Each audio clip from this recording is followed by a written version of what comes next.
आप आ गए? हाँ, मैं आ गया।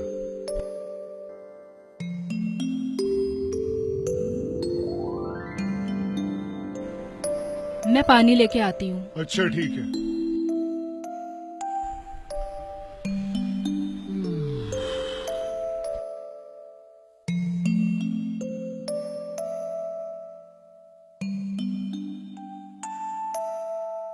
अरे बैठो बैठो। एक खुशखबरी है। इस बार हम मुंबई जा रहे हैं घूमने के लिए, कंपनी की तरफ से 5 दिन के लिए। अरे वाह! और सुनो, गौरव को मत बताना, सरप्राइज देंगे हम इस बार उसको। हाँ, वो तो बहुत खुश हो जाएगा। अरे वाह, पापा आप आ गए? हाँ, आ गए। मुझे आपसे ही बात करनी थी। मैं सोच रहा था कि क्यों ना कुछ दिनों की हम छुट्टियां लेके हम लोग गांव जाएं। क्या कहते हो, है ना मस्त आइडिया? बेटा, हम तो सोच रहे थे कि हम मुंबई जाएं, एक अच्छी सी वेकेशन हो जाएगी। मैं सोच रहा था तुम खुश होगे। अरे नहीं पापा, मैं गांव जाने में ज्यादा खुश हूँ। ठीक है, हम गांव जाएंगे बस 1 दिन के लिए, वहाँ से फिर सभी मुंबई जाएंगे। ओह ये डन।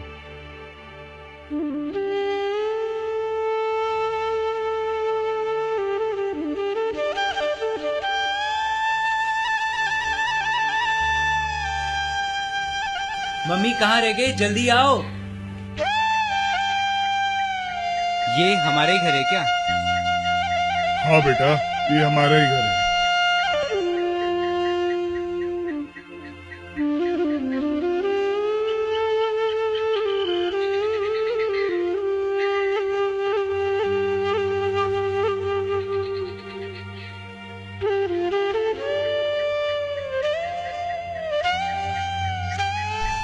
मेरा बचपन यहीं गुजरा है। अच्छा। और मेरी पढ़ाई भी यहीं से हुई है। आज यहाँ का पढ़ा हुआ लड़का एक यूनिक कंपनी का वाइस प्रेसिडेंट है। पापा आप कितने साल बाद आए हो गाँव? 23 साल बाद बेटा। तुमको और अपने को काबिल बनाने में कभी टाइम ही नहीं मिल पाया यहाँ आने का। तो क्या आप काबिल बने या मुझे काबिल बनाया? क्या मतलब, क्या कहना चाहते हो? आज मैं यूनिक कंपनी का वाइस प्रेसिडेंट हूँ और अपने बेटे को इतने अच्छे कॉलेज में पढ़ा रहा हूँ, तभी मैं आज इतना काबिल हूँ। हाँ पापा, आप बहुत काबिल हैं। गांव के लिए आपने कितना कुछ किया है। वो कहते हैं ना, चैरिटी बिगिंस एट होम। चलो गांव को छोड़ो, अपने ही घर को देख लो। 23 साल हो गए, आपने अपने घर को कभी मुड़ के नहीं देखा। आप कभी सोच भी नहीं सकते दादाजी ने आपके बिना 23 साल कैसे गुजारे होंगे, कैसे एक एक पल काटा होगा इस झोपड़ी में। जबकि उनका काबिल बेटा एक यूनिक कंपनी का वाइस प्रेसिडेंट है। जितनी खुशी उनको अपने बेटे की तरक्की बताने में होती होगी, उससे कई ज्यादा गम उनको अपनी हालत बयां करने में होती होगी। यहाँ तो कुछ भी नहीं है। बेचारे कैसे अपनी गुजर बसर करते होंगे। और रही बात मुझे काबिल बनाने की, तो आओ पापा, आपने मुझे बहुत काबिल बनाया। इतना काबिल हूं कि मुझे मेरी लैंग्वेज नहीं आती, मेरा कल्चर नहीं पता। पापा आपको पता है, जिस कॉलेज की आप अभी बात कर रहे थे, वहां हरियाणा, गुजरात, महाराष्ट्र, पंजाब सब जगह से बच्चे आते हैं। जो पंजाब से आता है उसको पंजाबी आती है, जो हरियाणा से आता है उसको हरियाणवी आता है, जो महाराष्ट्र से आता है उसको मराठी आती है, और पापा जो गुजरात से आता है उसे गुजराती आती है। क्या हमारी कोई लैंग्वेज नहीं? क्या हमारा कोई कल्चर नहीं? अगर हमारा कोई कल्चर है, कोई लैंग्वेज है, तो फिर आपने हमें सिखाया क्यों नहीं? कहीं ऐसा तो नहीं कि आपको खुद शर्म आती है सब कुछ बोलने में? जिस लैंग्वेज ने, जिस कल्चर ने आपको इतना बड़ा वाइस प्रेसिडेंट बनाया, आप उसी कल्चर को भूल जाना चाहते हैं? क्यों? चुप कर। इस तरह से पापा से बात करी जाती है? इसीलिए लेके आया था तू हमें यहाँ पे? बात करने की तमीज नहीं है? आप दोनों सोच रहे होगे ना कि मैं आपको क्यों सुना रहा हूँ, क्यों बता रहा हूँ? इस लेटर की वजह से।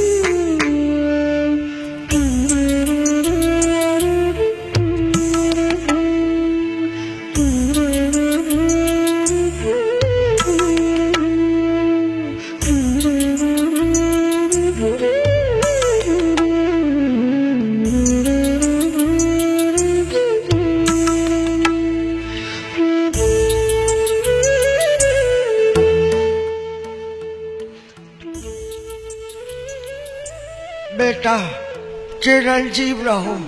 मैंने तुम्हें बहुत पत्र लिखे, तुमने एक का भी जवाब नहीं दिया। और बेटा तुम सबके बिना यहाँ मन नहीं लगता। हर समय तुम्हारे आने का इंतजार करता हूँ कि कोई दिन तो ऐसा आएगा जब तू इस बूढ़े बाप से मिलने आएगा। अब तो मेरा चुनमुन, मेरा नाती भी बड़ा हो गया होगा। इस दादा की बूढ़ी आंखें अपने नाती को देखने के लिए तरस रही है। इससे पहले ये बूढ़ी आंखें बंद हो जाएं, एक बार तो यहाँ आ जा बेटा। ये वो लेटर है जो दादाजी आपको हर साल लिखा करते थे। 23 सालों से लिख रहे हैं, हमारे बारे में पूछ रहे हैं, आपको बुलाया करते थे, लेकिन आपको कभी कोई फर्क ही नहीं पड़ा। आप इतने बड़े वाइस प्रेसिडेंट हो, लेकिन अपने पापा को मोबाइल देने के लिए आपके पास पैसे नहीं है। अभी भी आपको वो लेटर्स लिखा करते हैं। आप मुंबई घूमने जा सकते हो, लेकिन अपने पिताजी से मिलने का आपके पास टाइम नहीं।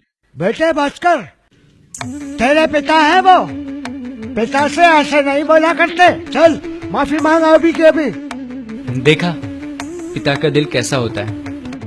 बेटा कुछ भी करे, कुछ भी कहे, वो उसको माफ कर देते हैं। और आपको कभी लगे ना कि आपने गलत किया था, तो आप माफी मांग लेना, शायद आपको माफ कर दें। I am sorry.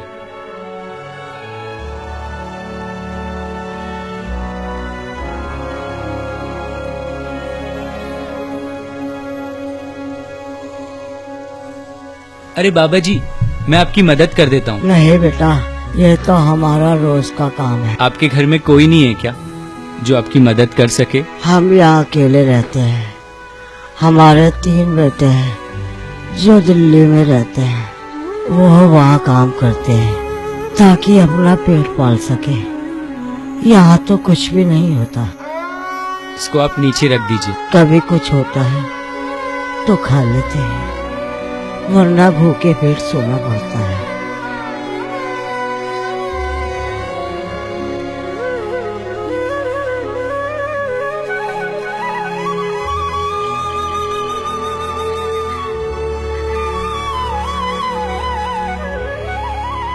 दादाजी, दादाजी। हाँ नाटी, क्या हुआ? मुझे यहाँ की सारी परेशानियों का कारण पता चल गया है।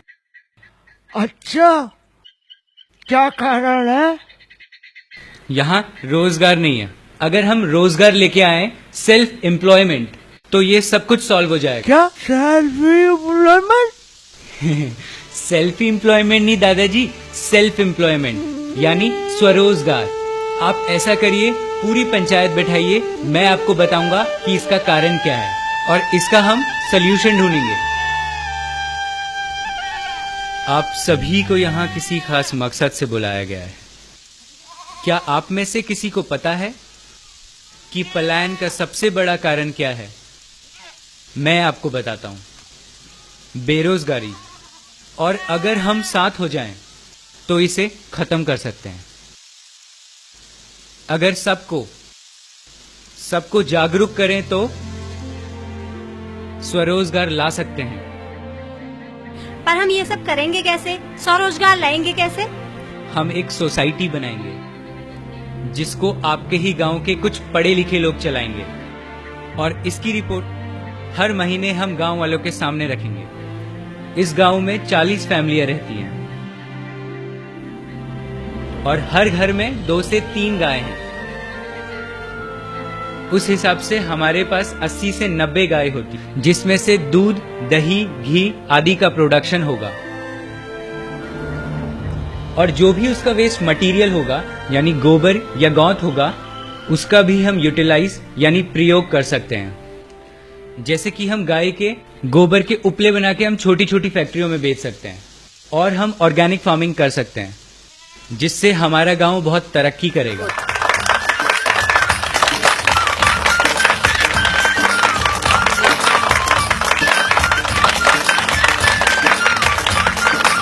शाबाश बेटा।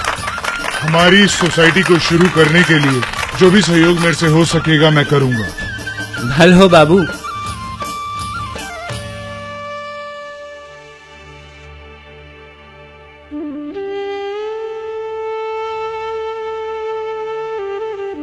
एक सर्वे के मुताबिक आने वाले 40 से 50 सालों में हमारी संस्कृति कुमाऊनी भाषा विलुप्ति की कगार पर होगी।